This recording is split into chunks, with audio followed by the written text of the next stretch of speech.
오늘 사무엘상 4장 말씀, 한참 11장 말씀으로 갔다가 다시 이제 앞장으로 좀 돌아와서 사무엘상 말씀을 나누려고 하는데, 지지난번에 사무엘상 앞장 설교를 할 때 사무엘상을 관통하는 큰 주제가 뭐라고 제가 말씀드렸죠?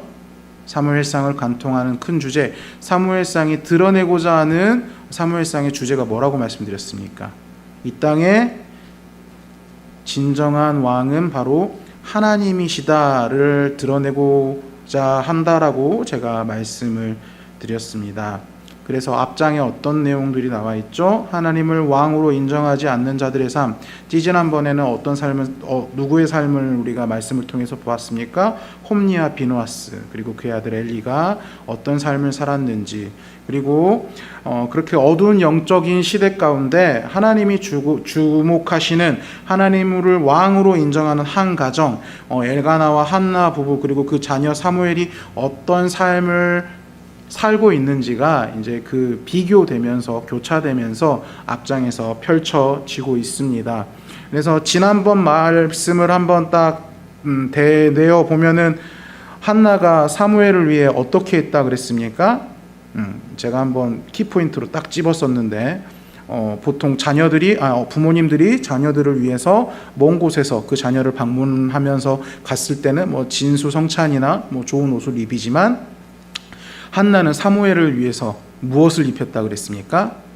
작은 겉옷을 입혔다 그랬습니다. 학자마다 견해는 다르지만 결국은 그 작은 겉옷을 입힘으로써 사무엘이 그 성전에서 봉사하는 그 직분들을 잘 감당할 수 있도록, 결국 그들의 모든 삶이 하나님을 섬기고 하나님의 그 직분을 감당하는 데에 포커스가 맞춰 있었다라는 것입니다. 그래서 이 앞장까지는 하나님을 왕으로 인정한 자들의 삶, 그리고 하나님을 왕으로 인정하지 않는 자들의 삶이 이 대조적으로 비교되면서 이야기를 그려내고 있습니다. 오늘 본문은 4장으로 이제 이스라엘과 블레셋이 전쟁을 하게 됩니다. 그래서 전쟁을 했는데 결국은 이스라엘이 패하게 됩니다.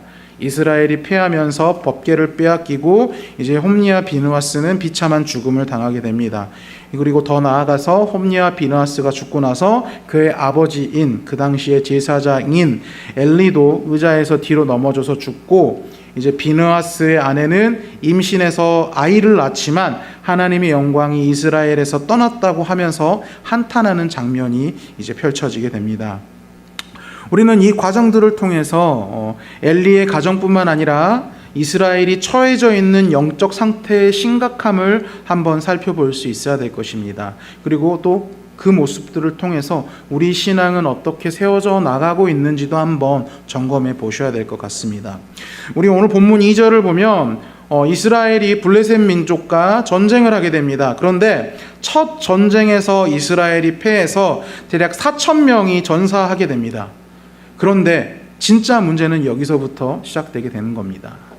4,000명이 졌는데 사실은 그거는 하나의 이슈로 끝낼 수도 있었습니다. 그런데 진짜 문제는 여기서부터 시작되는데요. 우리 3절 말씀 한번 다 같이 읽어보도록 하겠습니다. 시작.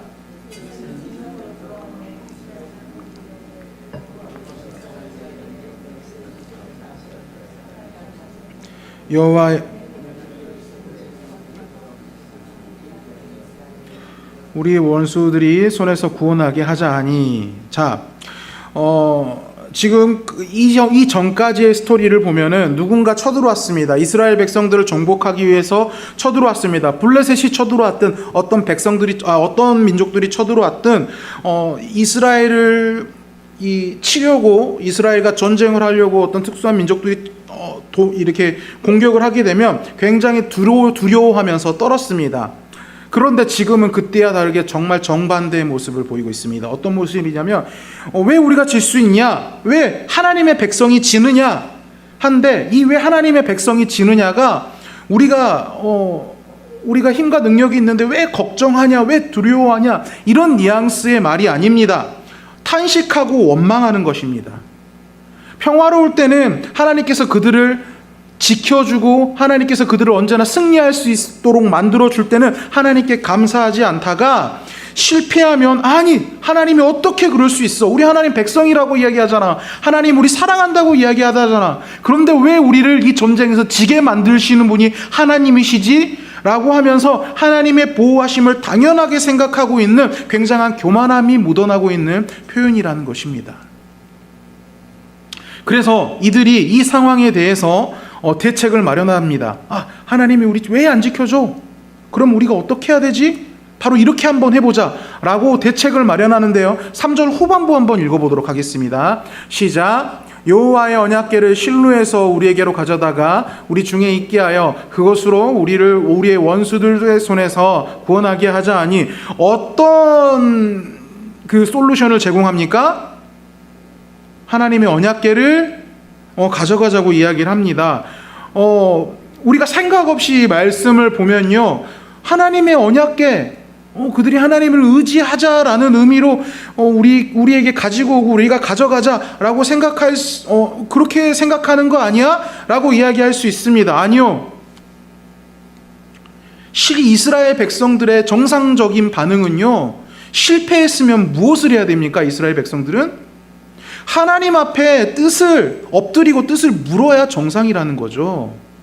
언약궤, 우리가 이 언약궤가 없어서 우리가 이 전쟁에서 진 거야가 아니라, 하나님 왜 우리가 이 전쟁에서 졌습니까? 우리가 무엇을 안 했습니까? 우리가 무엇을 잘못했습니까? 내가 하나님 앞에서 무엇을 잘못했기에 우리가 전쟁에서 졌습니까? 회개할 것 있으면 회개하고 하나님의 인도함을 구해야 되는 것입니다. 이스라엘의 백성들의 원래의 반응은, 이스라엘 백성들의 신앙이 정상적이었다면 그들은 하나님 앞에 물었어야 된다는 것입니다.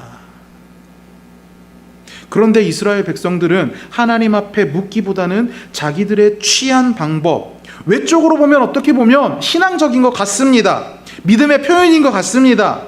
그런데 문제는요, 하나님과의 관계가 전혀 없다라는 거죠. 하나님과의 관계가 아무것도 없습니다. 1대1의 관계, 하나님과의 대화가 빠져 있다라는 것입니다. 우리 인생을 어떻게 살아야 됩니까? 우리 뜻대로 삽니까? 세상의 방법대로 삽니까? 세상에 좋아 보이는 표현대로 삽니까? 아니요. 우리의 모든 순간순간은, 우리의 모든 한숨 말 한마디는 다 하나님의 뜻대로, 하나님의 방법대로 살아야 되는 것입니다. 그런데 이들은 그렇게 하지 않았다라는 거죠. 그게 완전히 빠져 있었다라는 거죠. 이건 완전히 죽은 신앙이라는 겁니다.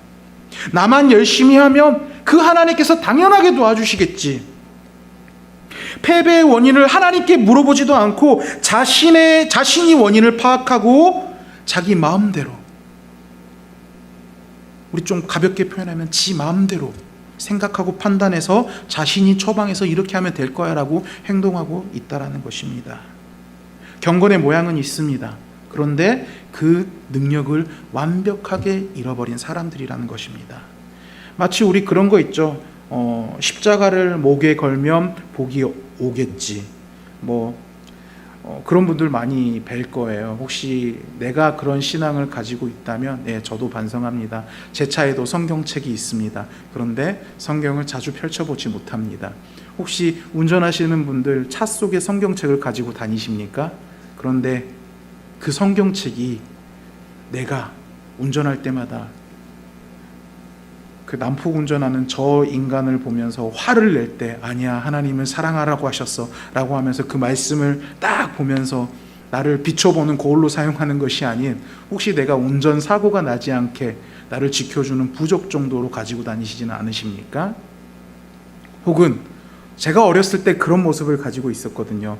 귀신 영화 같은 거 보면은 무섭잖아요. 그러면 밤에 불 끄고 자면 어두우면 그 귀신이 왠지 내가 자고 있는데 나올 것 같고 그러잖아요.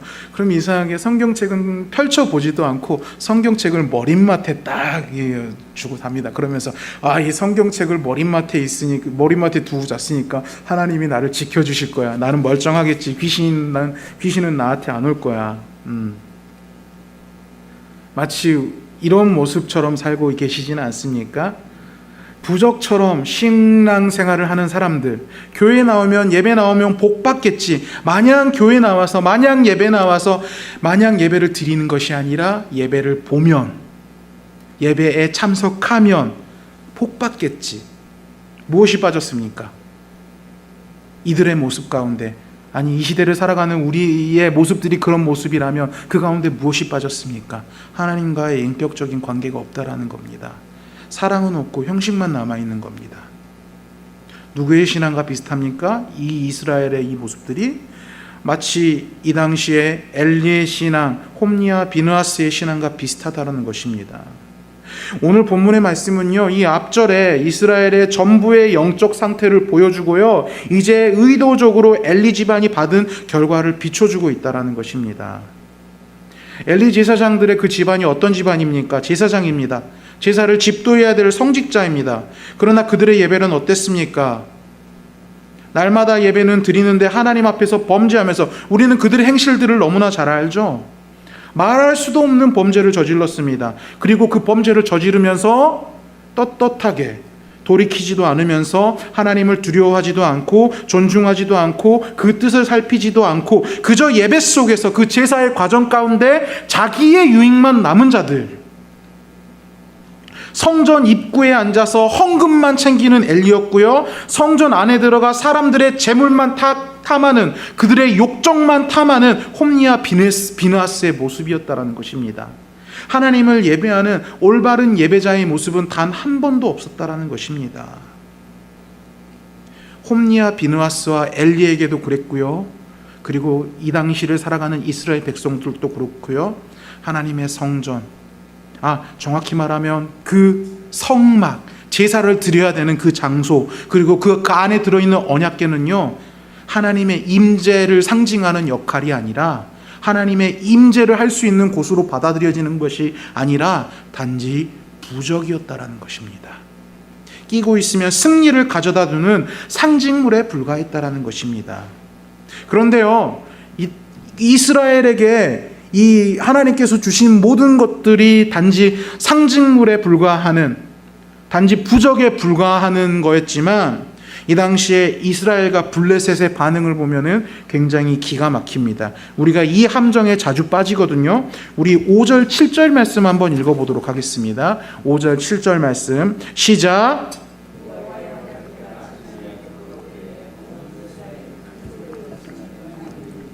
7절 블레셋 사람이 두려워하여 이르되 신이 진영에 이르렀다 하고 또 이르되 우리에게 화로다. 전날에는 이런 일이 없었다. 자, 더 있지 않아요? 더 있지 않습니까? 7절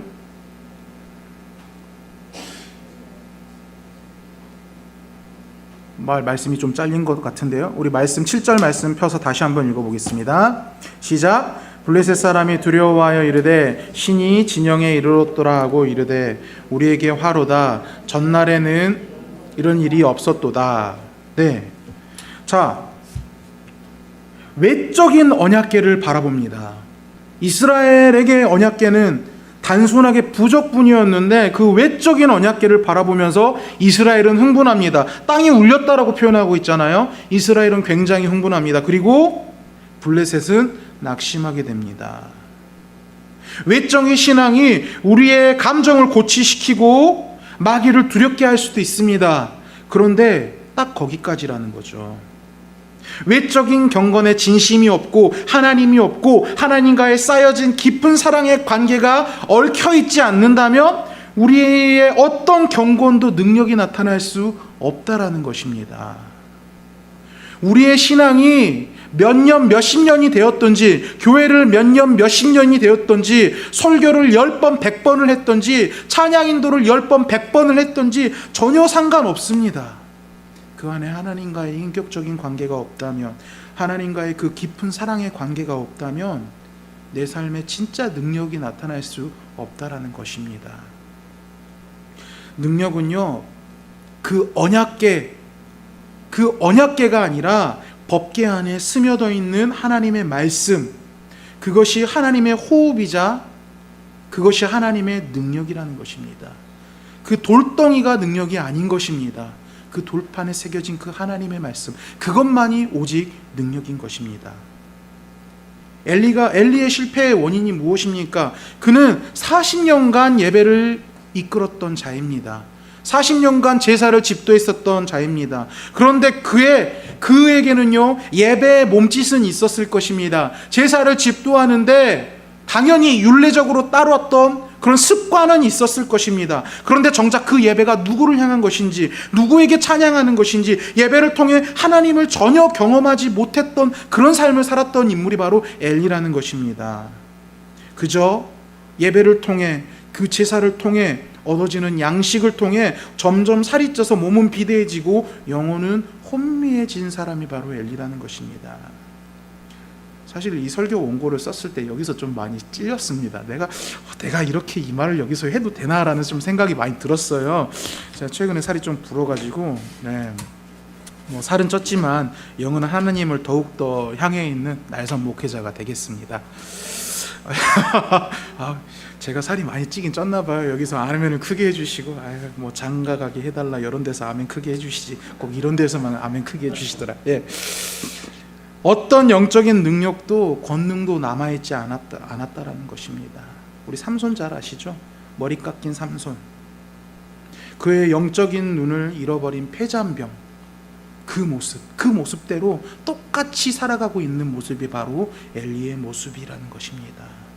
그런 엘리 집안의 결과가 어떻게 됩니까? 우리 18절 말씀 한번 다 같이 읽어보도록 하겠습니다. 시작. 하나님의 괴를 말할 때 엘리가 자기 의자에서 뒤로 넘어져 문 곁에서 목이 부러져 죽었으니 나이가 많고 비대한 까닭이다. 그가 이스라엘의 사사가 된 지 40년이었더라. 아멘. 자, 성경에서 이렇게 비참한 최후를 생생하게 묘사한 장면이 또 어디에 있습니까? 가롯 유다가 있죠. 죽었을 때 창자가 배 밖에 튀어나와서 죽었다라고 묘사를 하잖아요. 왜 성경에서 이들의 죽음을 이토록 비참하게 묘사를 합니까? 하나님의 백성들이 눈이 어두워져서 하나님을 떠났을 때에 그들이 당하는 경고를 명확하게 보여주기 위해서 이렇게 처참하게 표현하고 있다는 것입니다. 사랑하는 문정제일교회 성도님들, 블레셋은 지금도 우리를 위협합니다. 블레셋이 무엇입니까? 다양하게 우리의 블레셋을 해석할 수 있겠죠. 그런데 저는 이 말씀을 묵상하면서 블레셋이 이렇게 다가왔습니다. 우리 출애굽기 13장 17절 말씀 한번 읽어볼까요? 시작. 바로가 백성을 보낸 후에 블레셋 사람의 땅의 길은 가까울지라도 하나님이 그들을 그 길로 인도하지, 이는 하나님이 말씀하시기를 이 백성이 전쟁을 보며 뉘우쳐 애굽으로 돌아갈까 하셨음이니라. 아멘. 자, 출애굽한 이스라엘이 홍해를 건넜을 때 블레셋은 가나안으로, 하나님께서 명하신 가나안으로 가는 가장 가까운 땅이었습니다. 그런데 출애굽기 13장 17절을 보면요, 하나님께서는 가까운 블레셋 길로 이스라엘 민족들을 인도하는 것이 아니라 광야 길을 통해 길고 긴 여정을 인도에 나가십니다. 왜 하나님은 블레셋으로 가는 길을 막으셨습니까? 17절 후반부는 이 백성이 전쟁을 보면서 돌이켜 애굽으로 돌아갈까 하셨다라고 설명을 하고 있다라는 것입니다. 이 말이 의미하는 바가 무엇입니까? 우리 신명기 8장 15절 16절 말씀 한번 읽어보도록 하겠습니다. 시작.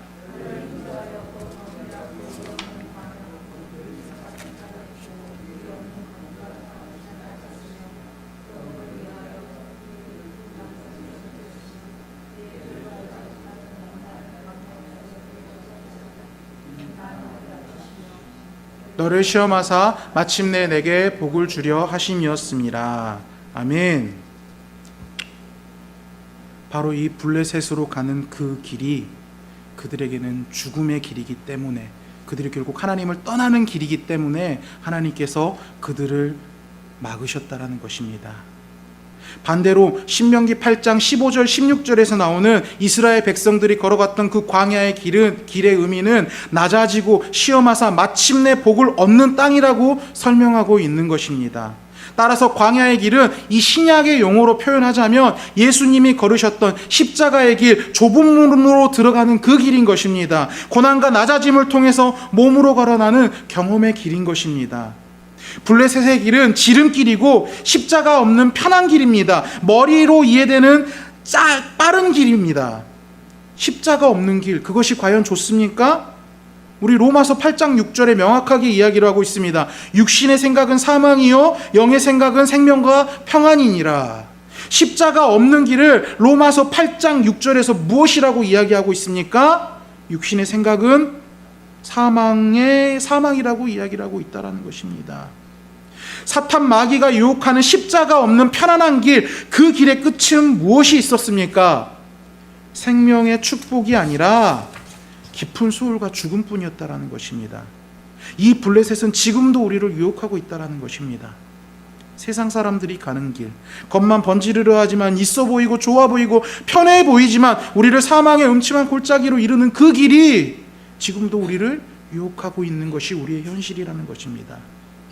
우리가 그 길을 이겨내기 위해서는 어떻게 해야 됩니까? 그 블레셋 길, 그 가나안 길로 갔을 때 우리를 다시 돌아가게 만드는 그 블레셋 길, 그 블레셋 길을 이겨내기 위해서는 우리가 무엇을 해야 됩니까? 우리에게는 오직 하나님의 말씀뿐인 것입니다. 예배 드리러 가면 되는 거지. 예배 보러 가면 되는 거지. 요즘은 유튜브도 너무나 잘 돼 있잖아요. 내가 집에서 편하게 유튜브로 온라인 예배 보면 되는 거지. 헌금 한 번 드리면 되는 거지. 교회 생활 한번 해보면 되는 거지. 이것으로 끝나면 안 된다는 것입니다. 오늘 말씀 제목이 무엇입니까? 무엇이 빠졌는가? 라는 제목으로 말씀을 나눴습니다. 이스라엘 백성들에게 오늘 무엇이 빠졌습니까? 하나님의 말씀이 빠져 있었다는 것입니다. 하나님과의 깊은 만남, 그 말씀을 통해서 내게 주시는 그 하나님의 음성, 이스라엘 백성들은 그것을 무시하고 그것을 철저하게 버렸다는 것입니다. 그것 없이는 우리는 블레셋을 이길 수 없습니다. 바라기로는 우리의 모든 신앙생활이, 우리의 모든 예배생활이 그 말씀이 언제나, 말씀 가운데 언제나 함께하기를 주님의 이름으로 축복합니다. 우리 시간 찬양하겠습니다.